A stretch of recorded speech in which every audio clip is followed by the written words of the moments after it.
আর রাজ দুজনেই খুব বেবি মনে হচ্ছে। হ্যাঁ, খুব কম বয়সে বিয়ে হয়েছে। হ্যাঁ। কি করে হলো? ফেসবুকে আমফানের ঝড়ের দিন পরিচয় হয়েছিল। ওই ঝড়ের মধ্যে ফেসবুক করছিলে? ফোনে আমার 15% মতো চার্জ ছিল, সেই 15% চার্জের মধ্যেই তার মধ্যেই রিলেশন হয়ে গেল। 15 মিনিটের মধ্যে প্রপোজ হয়ে গেল, ভালোবাসা হয়ে গেল। বাবা, তোমাদের তো মনে হচ্ছে আমফানের থেকে বেশি স্পিড। তারপর ও একটা ভয়েস মেসেজ পাঠায় আমাকে। শোনার পর আমি বলছি এত কিউট ভয়েস মেসেজ পাঠিয়েছে, এত কিউট একটা ছেলে। তারপরে হচ্ছে আমি সাথে সাথে ওকে বলি তুমি আমার বিএফ হবে। ও 1 সেকেন্ডের মধ্যে আমাকে বলে যে হ্যাঁ। মানে টিয়ার তখন ঘুরেছে, রাজ হচ্ছে কোকিল। তারপরে তো আমি দেখলাম যে এরকম করে ফোনে চার্জও নেই। আর এখন বললো হ্যাঁ পরে যদি রিজেক্ট আমাকে করে দেয়, তার থেকে ফেসবুক পাসওয়ার্ডটা এখনই চাই। ফেসবুক পাসওয়ার্ডটা চাইলাম, ও 5 মিনিটের মধ্যে পাসওয়ার্ড দিল। আমি কি করলাম, ওর নাম্বার রিমুভ করে আমার নাম্বার অ্যাড করে পাসওয়ার্ড চেঞ্জ করে দিলাম। দিয়ে আমাকে বলছে ফোন করে যে আমি ফেসবুক খুলতে পারছি না। আর আমি বলছি আমি চেঞ্জ করে দিয়েছি, আমার ফোনে চার্জ নেই, আমি যদি চার্জ না দিতে পারি তুমি অন্য কোনো মেয়ের সাথে কথা বলবে তখন।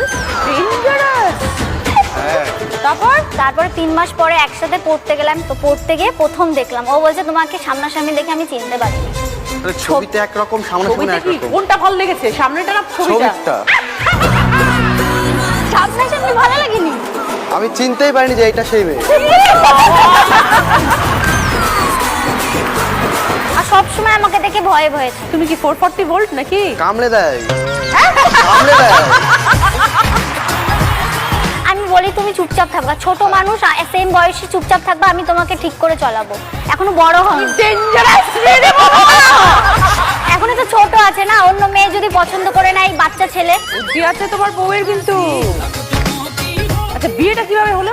বাড়ির লোক মেনে নিয়েছিল? 3 মাস দেখা হয়নি, 9 মাস যখন আমাদের রিলেশনের এজ, তখন ঠিক করলাম যে ঝামেলা হচ্ছিল। আমি ওকে বললাম কি যে তাহলে চলো বিয়ে টিয়ে করে নি। তারপরে বললো কি ঠিক আছে চলো বিয়ে করে নি। 3 বার বিয়ে করেছি, বাড়ির লোক তো মানে 3 বার বিয়ে? 3 বার পালিয়ে বিয়ে করেছি। প্রথমবার মন্দিরে করেছি প্রথমবার। ওম মঙ্গলম ভগবান বিষ্ণু মঙ্গলম গরুধ্বজা। কেউ মানলো না? মানলো না। পরের বার করলাম, কার বাড়িতে প্রবলেম? দুজনেরই। পরের বার কোথায় করলে? পরের বার এমনি রাস্তায় করে নিয়েছি। আর কতবার মন্দিরে যাব? 3 নাম্বার বারের বারও মানেনি। 4 নাম্বার বার যখন দেখলো যে না আর হবে না, এদের যতই আটকায় আবার বারবার বিয়ে করছে, লোকজন জানছে, মেনে নিল। শাশুড়ি মা এসেছিল আজকে? হ্যাঁ এসছে। শাশুড়ি তো ইয়াং। হ্যাঁ। শাশুড়ি মা? হ্যাঁ বলুন। 4 নম্বরে বার বিয়ে করে চলে এলো বাড়িতে, কি করলেন আপনি তখন? কি আর করব, মেনে নিতেই হলো। কিছু ওদের করার যখন নেই। দুজনকে চাই। এখন কি বুঝছেন বৌমাকে? ওমা খুবই ভালো। আমার তো মেয়ে নেই, পুরো আমার মেয়ের জায়গাটা দখল করে নিয়েছে ও। আমার মন জয় করতে পেরেছে। হ্যাঁ ভীষণ ভালো। আর দিদি হচ্ছে আমাদের একটা ইউটিউব